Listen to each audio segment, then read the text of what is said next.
For new podcasters and old podcasters, we usually get asked this question a lot, so let's go ahead and answer it.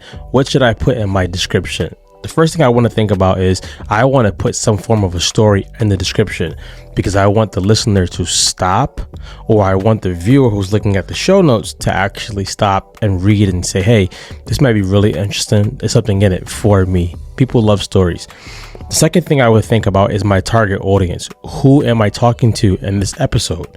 Or who am I talking to in general? For someone who might be searching your podcast and they don't see all the episodes, I want to speak the language of the people who I'm talking to. So for me, I'm usually talking to people who are entrepreneurs and usually men. So I'm always saying fellas. I'm always talking about how this can relate to them. Keywords, right? Just like how you would on social media, keywords.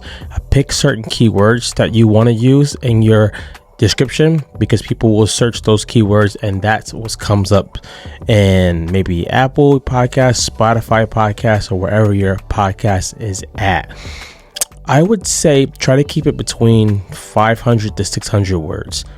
Yes, you can go over, you can chat GPT and make it go really long, but I say let the podcast do the work.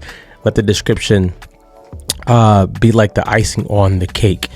My next one I would say is, and something that I've seen people do, is you could put when the show comes out weekly. So if it comes out 2 times a week, I could put that in the show notes. But I also want to I would add my offers or my programs or my services inside of the description, because sometimes people have no idea who you are.